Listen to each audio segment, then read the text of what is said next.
भक्तों ओम नमः शिवाय। श्री शिवाय नमस्तुभ्यम। जय श्री महाकाल। जी हाँ भक्तों, क्या आपके भी घर में कोई ऐसा व्यक्ति है जिसका विवाह नहीं हो पा रहा?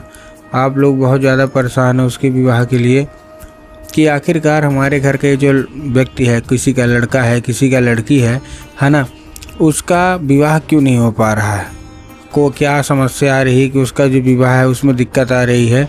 तो आप लोग को परेशान होने की बिल्कुल भी आवश्यकता नहीं है, क्योंकि आज जो मैं आपको उपाय बताने वाला हूँ, अगर आपने उसको ध्यान से सुन के और अच्छे तरीके से कर लिया तो अवश्य रूप से सारी इच्छा मनोकामना पूरी होगी ही होगी। क्या करना है, कैसे करना है, पूरा बताने वाला हूँ और अच्छे तरीके से आपको समझाने वाला हूँ।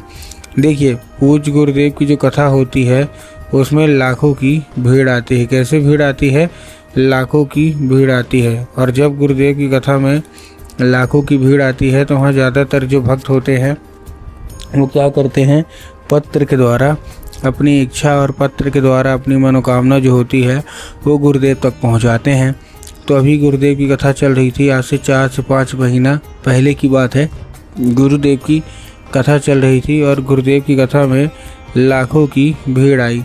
अब जब गुरुदेव की कथा में लाखों की भीड़ आई तो वहाँ ज़्यादातर जो भक्त थे उन्होंने क्या किया, पत्र के द्वारा अपनी इच्छा और पत्र के द्वारा अपनी मनोकामना जो थी वो गुरुदेव तक पहुंचाई। अब जैसे ही गुरुदेव के पास पत्र पहुंचा और गुरुदेव ने पत्र पढ़ा तो वहाँ गुरुदेव ने देखा कि ज़्यादातर जो भक्त हैं उनकी क्या है, केवल एक ही इच्छा और एक ही मनोकामना है। क्या कि गुरुदेव, हमारा जो बच्चा है ना, इसका विवाह नहीं हो पा रहा। हम लोग बहुत ज़्यादा परेशान हैं उसके विवाह के लिए कि आखिरकार हमारे घर का वो जो व्यक्ति है उसका विवाह क्यों नहीं हो पा रहा। हमने क्या कुछ नहीं किया, बहुत ज़्यादा पंडितों को दिखाया, बहुत ज़्यादा कुंडली मिलवाई, हर एक चीज़ कर लिया, लेकिन फिर भी जो विवाह है वो होने का नाम ही नहीं ले रहा। कृपया करके कोई उपाय बता दें। अब जब गुरुदेव ने ये देखा तब गुरुदेव ने 2 से 3 उपाय बताए और कहा केवल और केवल ये उपाय कर लेना, तुम्हारे घर का जो कोई भी व्यक्ति है, जो कोई भी सदस्य है जिनका भी विवाह नहीं हो पा रहा, अवश्य रूप से उनका जो विवाह है वो होगा ही होगा।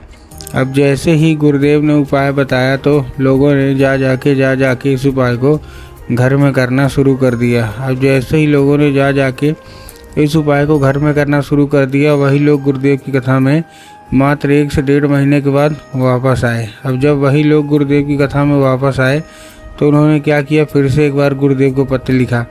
लेकिन ये वाला जो पत्र था ये गुरुदेव को धन्यवाद के रूप में पत्र था कि गुरुदेव धन्य हो आपका, आपके द्वारा बताया गया उपाय हमने कर लिया है, हमारी सारी इच्छा सारी मनोकामना जो है वो पूरी हो गई है, आपका कोटि कोटि धन्यवाद।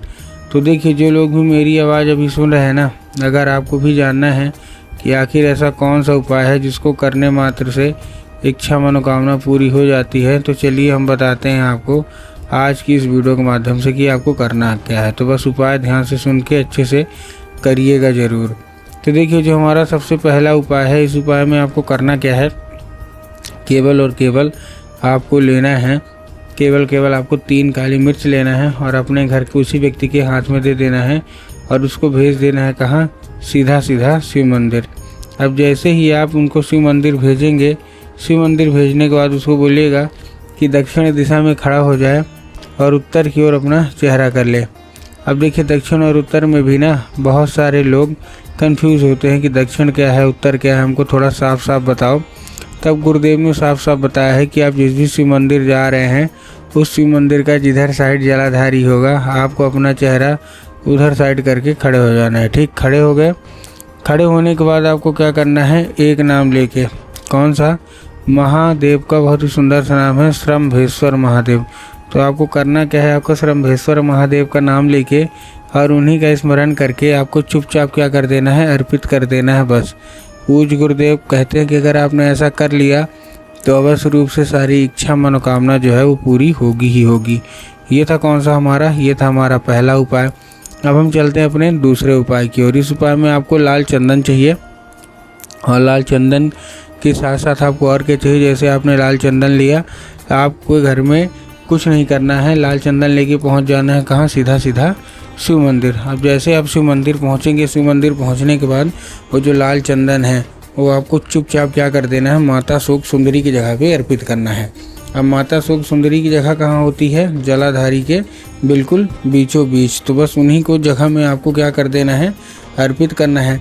अब जैसे आप अर्पित करेंगे, माता से उसको औषधि के रूप में मांग लेना है कि माता कृपया करके हमको इसको औषधि के रूप में प्रदान करिए। अब क्या होगा, अब वो औषधि का रूप ले लेगा।